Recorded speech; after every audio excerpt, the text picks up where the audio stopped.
नमस्कार, मी हवामान अभ्यासक अनिलराज मुलगे, राहणार मुलगेमळा, बार्शी, जिल्हा सोलापूर.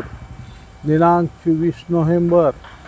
आज राज्यात लातूर, धाराशिव, सोलापूर, सांगली, कोल्हापूर, अहिल्यानगर, संभाजीनगर, नाशिक, मुंबई उपनगरात, पुणे, कोकणात वारे वाहतील. तसेच मी काल सांगितल्याप्रमाणे राज्यात पुढील 2 ते 3 दिवस हवामान ढगाळ व सूर्यप्रकाश असे राहील.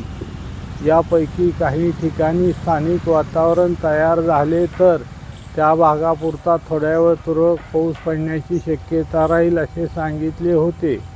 त्याप्रमाणे आज सोलापूर, सांगली, कोल्हापूर, रत्नागिरी, नाशिक, नंदुरबार, धुळे, संभाजीनगर, अहिल्यानगर या जिल्ह्यात काही ठिकाणी जर स्थानिक वातावरण तयार झाले तर त्या भागापुरता थोड्या वेळ तुरळक ते हलका पाऊस पडण्याची शक्यता राहील.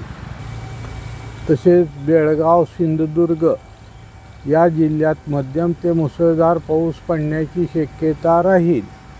मला मिळालेल्या माहितीनुसार काल कोल्हापूर जिल्ह्याच्या काही भागात मध्यम ते मुसळधार पाऊस पडलेला आहे.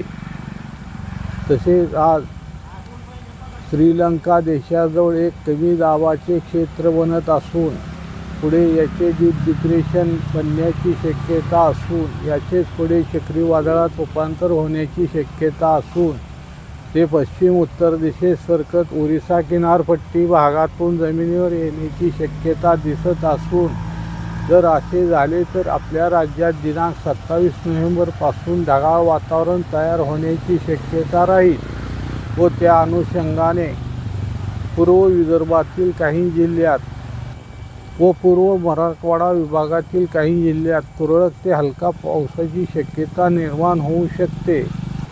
अजून पण चक्रीवादळ सतत आपला मार्ग बदलत असल्यामुळे याच्या जाण्याच्या मार्गात अजून पण बदल होऊ शकतो. तसा बदल झाला तर आपणाला सांगण्यात येईल. जर माझा हा व्हिडिओ आवडल्यास त्यास लाईक करा, सबस्क्राईब करा व शेअर करा. धन्यवाद.